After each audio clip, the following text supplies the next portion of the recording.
How can we make the United Nations more effective? First of all, membership must be universal. I think that is a very difficult question. From the Korean point of view, an effective UN should have been able to unite Korea.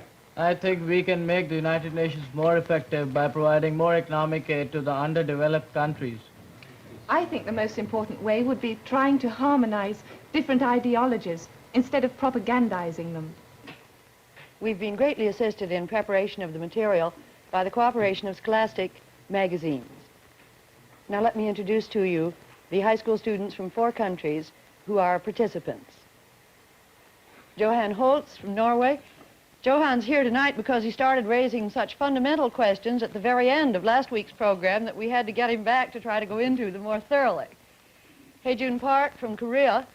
You'll notice a slight American accent. He acquired that by association with American newspaper men in Korea. From India, 16-year-old Chitranjan Kapoor. Chitranjan has been lecturing on Hindu marriage customs in his host school this afternoon. It's not on the agenda tonight, Chitranjan, but perhaps we can devote another of the programs in this series to comparing social customs. Judith Ann Reeder from the United Kingdom.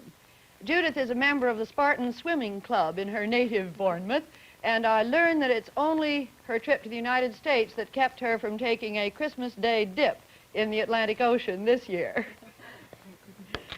Now, before we get into the discussion, since you're still in your first term, your first 2 weeks in American high schools, and I don't see much of you, I'd kind of like to know what's been happening to you these weeks, what you've been thinking about. What's on your mind, Judith? Well, I've been thinking a lot these last few days, especially about the difference between the American system of education and the English way. And the more I think about it, the more convinced I am, I'm sorry, America, the more convinced I am that the English way is better. I know you can't speak generally, but I'm most impressed by the sort of more general subjects they teach in these American schools. I'm very lucky at the moment. I'm at a new school, but I still think that ours trains you better for life. Well, why, Judith? Well, in the American school, the emphasis seems to be on training the boy or girl to be a good citizen. Well, that's very, very praiseworthy. And in England, we hope that they'll be good citizens too. But in England, we believe that you must have a thorough grounding in all your subjects. You must, as we call it, do the square bashing before you leave school. What's square bashing? Oh, well, that's a most peculiar English term. It's associated with digging up potatoes. It really means that you must get the dirty work done before you can reach to the heights, as you say. And I've noticed in American schools, they don't concentrate enough on, well, I don't think they do, on grammar and the fundamentals of a subject. Whereas in England, we have to spend most of our time doing that. And they think that suits us better for when we leave school. Well, how about some of the rest of you? Well, we have been going down to the different classes in the schools, and they have been asking us still questions. I think the questions are very silly. The first thing they ask about that's, have you got any cars in Norway? And I can assure them that we have got some cars. They're not so many as in America, but we have got them anyhow. And then the next question, it's for all the classes, the second question is always juvenile delinquency. How about that thing in Norway? And I can say, well, it's not the problem to the same extent as the United States. As far as I've seen it, I haven't seen it actually when having been here, but I saw it on the picture Blackboard Jungle. What was the picture? Blackboard Jungle. Blackboard Jungle. Yeah, it has been shown in the most European countries and make a lot of impression, I think. How about some of the rest of you? I am attending the Massapequa High School. Well, out there, they have got a new building. It was just made in last September. And I think it's a very luxurious one compared to our Indian ones. They got a very big thing. It's about at least 3 or 4 times the size of our Indian ones. And well, inside the classes, I've been moving quite a lot, and I spoke quite a lot about India. But I found out one thing in the classes, that there's a very informal atmosphere inside the classroom. You can't find out who the teacher is. Actually, they all behave in the same way, the teacher as well as the student. They're talking to each other as if they were both studying or if they were both teaching. And I think they certainly overdo it. I mean, by Indian standards, we would say they misbehave. Though I shouldn't say that out here. For example, only yesterday I was attending a class. So out there, one of the boys, he started calling the teacher, "Hey, Mr. Hoyt." So that's like calling a servant back in India. You wouldn't do that in India. Oh no, in India we never take the names of our teachers. If we do that, most probably get a beating. I still remember about 4 years back, I went into classroom and my teacher was Mr. Pandey, certain Mr. Pandey. And I went in and said, "Good morning, Mr. Pandey." And it was the first time I had ever taken his name in front of him. And he brought out a cane and gave me such a severe caning that I can never forget that caning. But out here it seems to be a normal thing. But I don't think you'll see very many people being caned here. Yeah, it's not so common out there, but they regard it as sort of fundamental thing that we shouldn't take the teacher's name. How about you, Hejun? Well, I attend Freeport High School in Long Island. I attended my first class and from Tuesday, and the first thing I was shocked from how the students act and how they carry their books. I mean, they used to carry their books with armful books within, and every 45 minutes they change classes, and I don't understand what do you do with books if you don't carry them? we used to have a book. We have a Korean high school students carry books in their bags, but American high school students, they carry a book in arms. I've noticed that too. And in Korea, teachers move around, but students stay in a class. Even in From- colleges and high schools. In high schools, yes. So they do in Norway. Also, I found that American high school students have a current events class, which I like them very much. And they learned about most of the current events, and they had a current event test in history class. Hejun, let me ask you, since you're also an Asian, where formality is, or people are perhaps more polite, were you as shocked as Chitranjan was at the way students behave to their teachers? Also, I was shocked because the teachers act very informally to their teachers. Any Asian would be. In Korea, when we speak to teachers, we stand and we very politely report.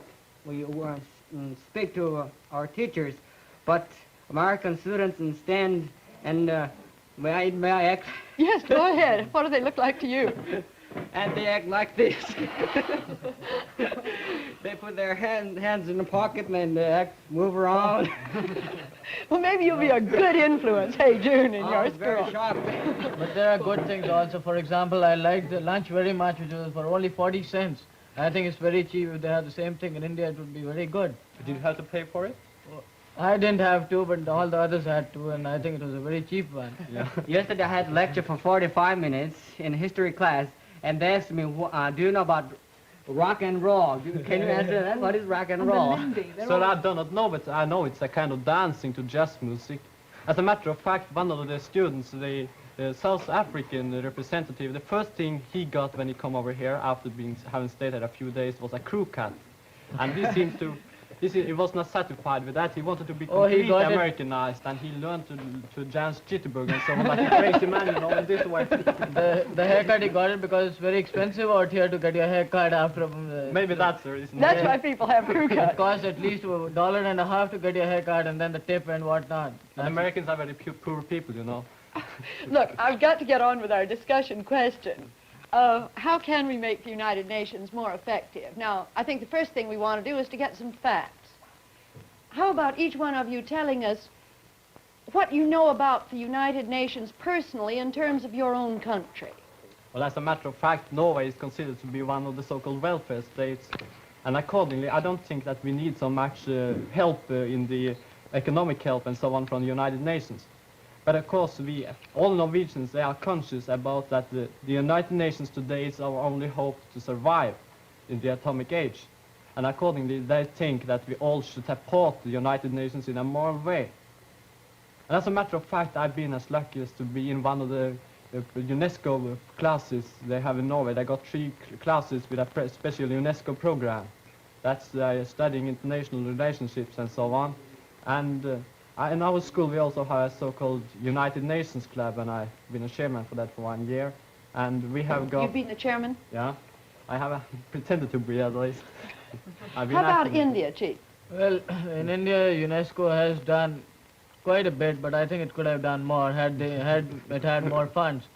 See, in India, they gave us $550,000 worth of publications, equipment, and films, and that was under the UNESCO gift coupon scheme. You know, the advantage of that scheme is that the recipients of those coupons, they don't have to pay dollars in hard currency areas. Do you get these UNESCO pamphlets too in Norway? Yeah, we get them to an extent that we don't wish to. I see it in this way, that the UNESCO, they must have a kind of a paper mill, not able to stop spewing out those folders and paper things, you know. What do you mean by spewing out? They're spewing it out, they can't stop it. They're sending them up to us in heaps. We are getting pamphlets about how naked Indians brush their teeth and so on. I'm quite sure that they might use those money in a better way than sending up such informative materials to Norway. For example? Oh, learn the Indians to read. But Fight you see, illiteracy. if they don't do that sort of thing in the rich countries wouldn't give money. Well, They show how bad the conditions are in some countries, and they want you to give more money.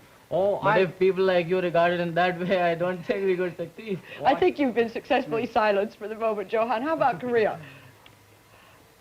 As far as the UNESCO is concerned, I do not know about activities of UNESCO in Korea. I think UNESCO just started in Korea, but this year. And before I left Korea, I went to an art exhibition which was sponsored by UNESCO. But what do people in Korea know about the United Nations? How do they view it? Korean people know about UN well because the United Nations forces fight against communists during Korean War for 3 years. And generally, Korean people are thankful for the United Nations. I mean, what United Nations have been doing. And they usually celebrate United Nations Day colorfully. What about England, Judy? Well, we're rather in a similar position to Norway. I think we, except that we don't take the same attitude. Yeah, that's a good. We perhaps don't need the help of the Economic and Social Council as India does, obviously. But it's very interesting. We have in England what is known as the Council for the Education in World Citizenship, a rather long name known shortly as the CEWC. And it does a lot of work in the schools there. And it has clubs, rather as I believe Johan has in his schools. And we're very lucky in my school, as a matter of fact. This last summer, we were very privileged to have a conference where we discussed foreign affairs and matters like that. And its whole purpose is trying to get the younger generation of England to realize the importance of the individual in the United Nations. And that is actually how I came over to America. The competition was held by the CEWC.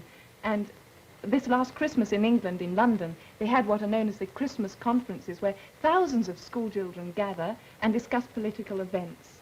And it's very interesting and very stimulating, and I think it does you see, we work in that way. We don't receive help from United Nations. We try and take an active part. So do we. Yes, I know. We don't want all the informative materials. We don't consider it to be informative about knowing that Indians brush their teeth without any clothes on. I beg to differ. Let's go on to the fundamental questions you raised in your original answers to try to find out what some of the major problems are that the UN is facing today. Yeah, I think that we can say, as I said it last time also, that it's something quite new about the United Nations today. They are trying to remove the causes of war.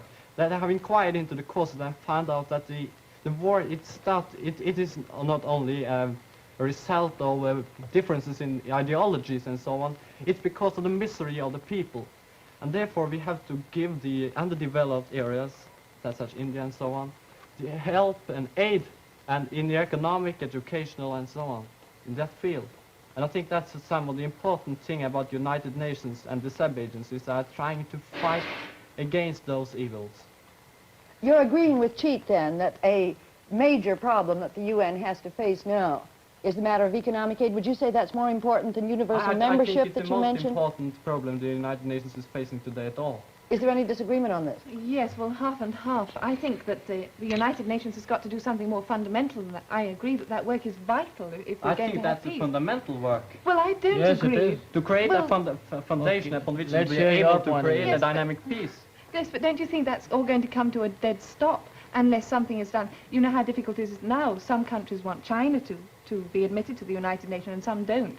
Well, it's all very well to go on doling out social help. What and about it's you? very You necessary. want China to be admitted or not? Yes, I do. Oh. Definitely. What Well, about don't you? you? Yeah, I don't. I want it to be admitted. I said that the most important thing about the United Nations today is that there should be a universal membership, and of course also Red China is included in that. Just when you just said about economic aid, I think economic aid is very vital, but to me, as in Korea, Yeah. Korean boy, I think United Nations should be effective in unifying Korea somehow. By force. If we need force, I think that United Nations should use force to unify Korea. Wouldn't that mean the Third World War and the extinction of mankind? You know there are a lot of atom bombs and all the rest now. Do you think it is that important? Of course, if we start war right now, that means world war. Yeah. But to me, also Koreans hate war. They do not like war. All No, human yes, beings nobody are supposed to likes not like it. war. But here's a great task to unite Korea. We cannot live without North, and North Korea cannot live South. They prove they have been living through years now, But being divided. yes, it has been divided, but it cannot live permanently. But you have to solve the problems by degrees, haven't you? By degrees. Well, excuse me for interrupting, but I would like to get on, since we've got Chitranjan and you both here, a little more to the question of economic aid and how it can be made more effective. Do you like the way it's being given now? Are we giving enough aid? Is who giving enough aid to whom? What did you mean exactly when you say we can make the UN more effective by more economic aid? Well, I think that the help must be given through the United Nations and not through the different powers. As it has been today, the help has been given mostly through the United States and through Russia, and then it has been a competition between United States and Russia to give the underdeveloped countries help. That is to increase their influence in those countries. And I think that to decrease the tensions in the world today, all the economic aids should be given through the United Nations. And actually what I think is that whether the aid comes from separately from Russia and America or whether it comes through the United Nations doesn't matter. But what matters is the amount of that aid, whether that aid will be of benefit to us or not. Of course, it matters from whom to give it, because the underdeveloped countries seems to be so afraid about influence and so on. They are suspicious about foreign aid.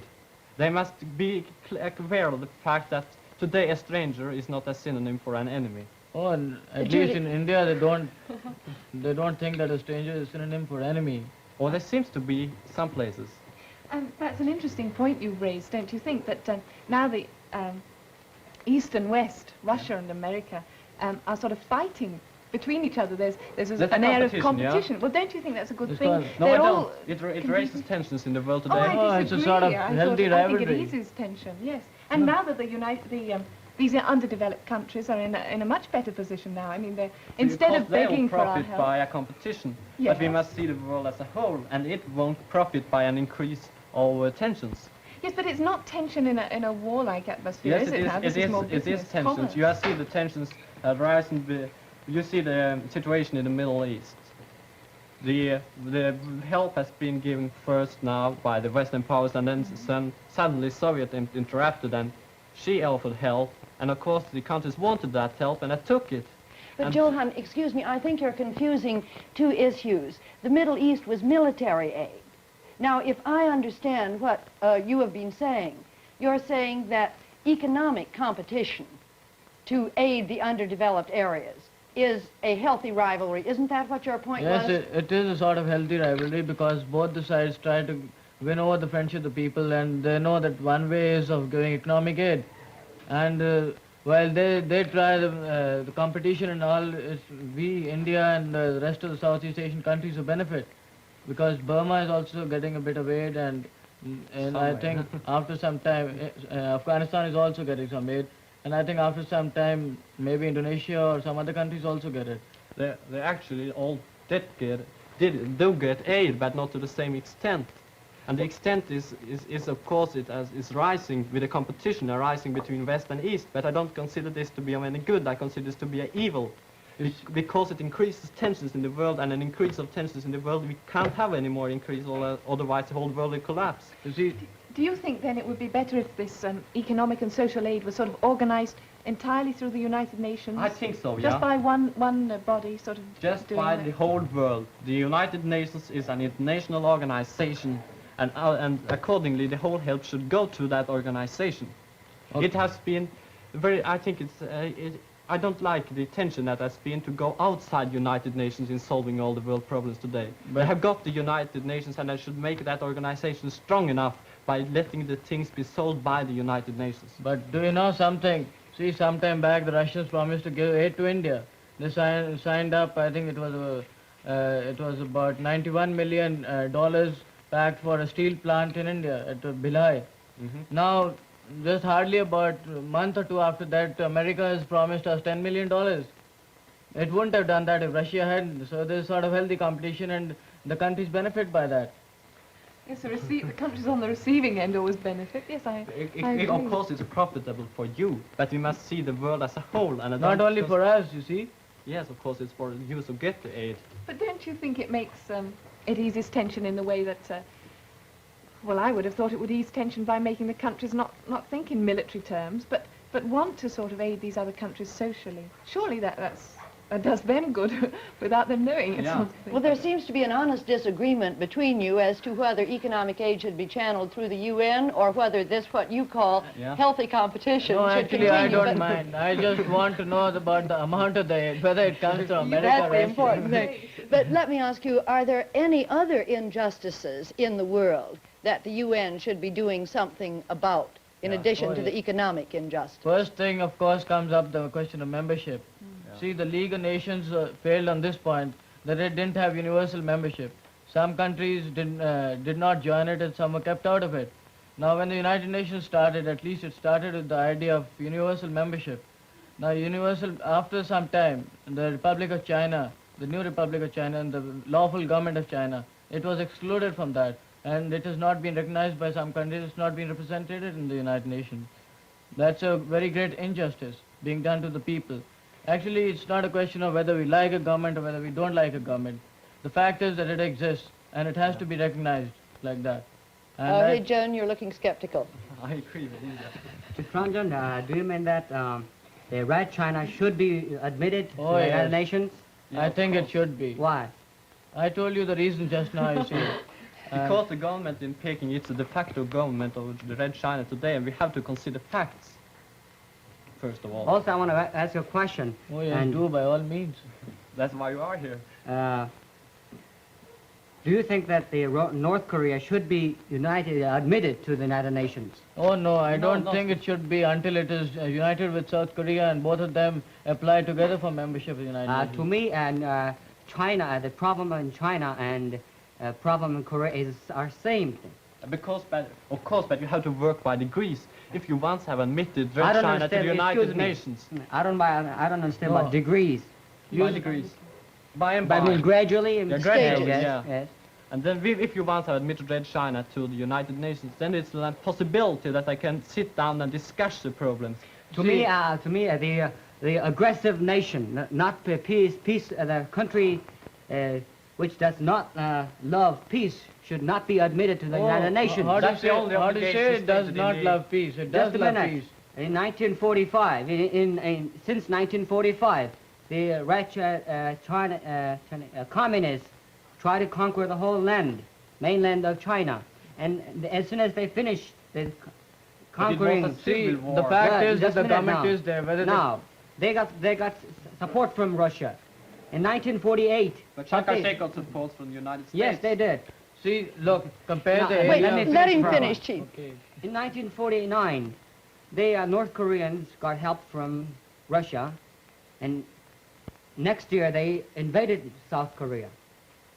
Yes, but don't you think that a lot of this tension, the United Nations has branded Red China, hasn't Yes. it, as an aggressor? Yes. But don't you think Red China considers itself an aggressor simply because it is excluded from, well, not simply because, but partly because it's excluded from the Yeah, United I do Nations? think so. It feels it's got to be on the attack Don't you because think- the whole of the United Nations countries seem to be against it. Yeah, it's been You see, treated when very you- badly in the world Yes. by Yeah. the other Judith, countries. excuse me for interrupting. We've only got a couple more minutes. Do you want to say one more word on the point you made at the beginning? Yes, I would like to say one thing. We seem to think that the communists, just because they're communists and they have ideological differences, we seem to think that we just can't agree with them. But I think in order to have peace, we've got to somehow make a compromise. By making a compromise, it doesn't mean that we agree with them or that we suddenly turn communist. But you see, I don't believe the Russian people fundamentally are as communistic as their leaders would like us to believe. I mean, they're not allowed to hold free elections, are they? No. Doesn't that No. point out See, somehow? but that is one of the basic things of communism. I get it. I know that communism is a totally bad thing. I don't agree with its ideas at all. But you see, it is one of the basic things of communism. Yes, And that's if they have free elections, that means they're going That's why against their communism. communists are totalitarian. Yes, but I don't believe half the people in Russia I don't are think we China. should discuss the communist ideology. I don't think it's on the topic.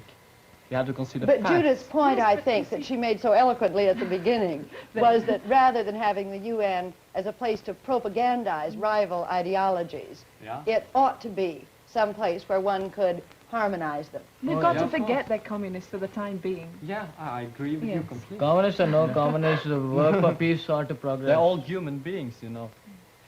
I think our time is getting very rapidly to a close. Is there any final thing anybody wants to say? Yeah, I would like to say that today it's only because of the United Nations that we have succeeded in avoiding a third world war.